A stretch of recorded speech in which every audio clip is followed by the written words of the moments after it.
to Sonia in Birmingham. Good morning, Sonia. Hi, you're right. Hi, I'm fine, thank you. What are your thoughts on this? Religion, has it got a place in the classroom, do you think?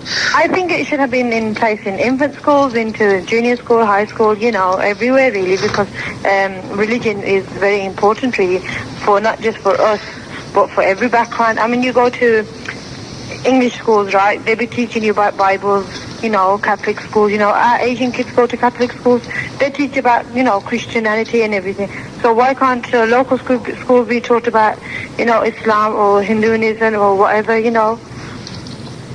What about you? Where do you get your stuff from? Well, as I was growing up, from parents, really from my parents, I should say, from my family.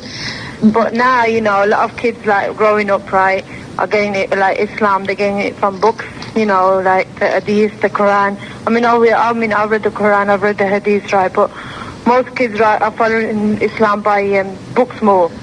You know what I mean? I mean, when you're growing up before, people used to say, oh, Islam is about this, Islam is about that. But when you read to it, people are not following Islam how it should be done. Right, okay, so you're doing your own research and your own homework.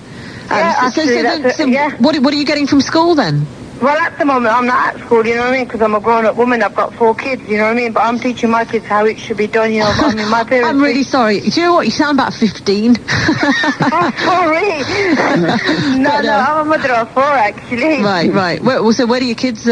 Well, my kids are actually getting Islam from after school, really. They're just picking it up from their uncle, because he teaches them at home, and they're like picking everything up from there. Or I just go into an Islamic bookshop and pick some books up from there, and I'll pay them. And I'll just read some books, like story time books to them, like bedtime books to them. And they're like picking it up from there, really. Terry, you would agree. When I was growing up, right, I'm teaching my kids. My parents didn't teach me that. They were just teaching me more about my culture. You're brought up like this. Like, you shouldn't be mixing with. Okay, we're all Muslims. We read the Quran. We read the Kalima, right? And this is how it should be, right? But at the end of the day, we're not following the Islam, because Islam says if you're a woman and you want to marry whoever you want to marry, you marry whoever you want. At the end of the day, if it's a Muslim, you marry whoever. But then at the end of the day, races come in. That's what they teach you. You know what I mean? They teach you not your religion, your culture. What are you talking about now? Pardon? What are you talking about? I'm talking about, when they're talking about religion, right? They're not. Most people are not talking about religion, Who's like Muslim culture. Who's they?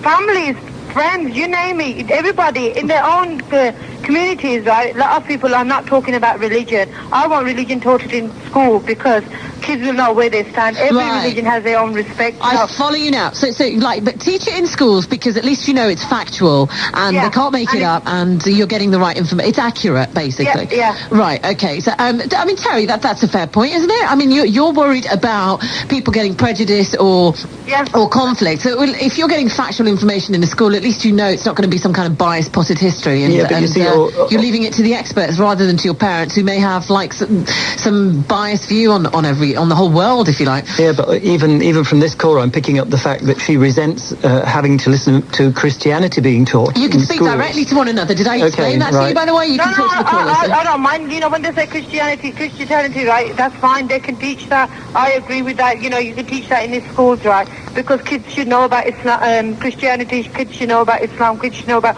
all religion. All religion has their own respect. You know what I mean? But do you want it to be each other respect? You know what I mean? But do you want it to be taught... I dress Sonia, listen to Terry. Go. Do you want it to be taught as fact, or do you want them to be taught that it's true? It's true. You see, this is where we would part company, because I don't mind kids knowing about religion. It would be silly for them not to. It's an important issue in the world. But if you then go on to tell them it's all true and you have to believe this, that is not what school is about. When you say it's not true, right? Then they can come and ask us, as parents. Yes. That's our part to play then. What about this other thing, right? Got to ask you this quickly as well. When you teach your kids about religion, and when it's taught in schools or whatever, do you say that yours is better than the others, or do you say they're all equal? No, I never put a next religion down, because every religion has their own point of view. I wouldn't put a next religion down. Right, because, you have an issue with this. Yes, I dress like as a normal Asian Muslim, right? I wear a hijab, like the black dress and everything, but I get a lot of people looking at me thinking, hang on, what's she wearing, you know what I mean? But it don't matter to me, it's what I feel comfortable. I'm glad you were able to offload this morning some of those other bits and pieces as well.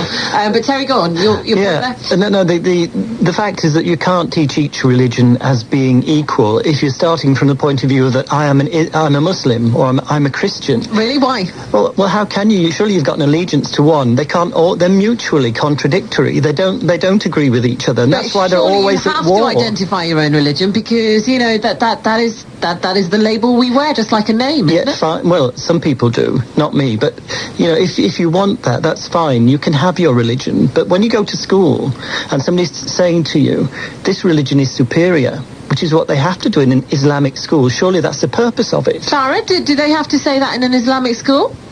Well, obviously it's an Islamic school, so they will teach about Islam, you know, they will teach about that. Will they sit there and say we're better than the others? I don't think they said that. Not directly, but that's the message, isn't it? If it's an Islamic school, you're saying you're Islamic. They would teach Islam, and in Islam you are taught to respect other religions, even whilst you're practicing your own religion. Are you not forgetting, Terry, that core value of religion? If you talk compassion and tolerance for other religions, then there's no issue. No, that's right. But something goes wrong in the meantime, doesn't it? And we end up with all this conflict that we've got around the world between religions. What happens is people think that what they're brought up with is the true faith.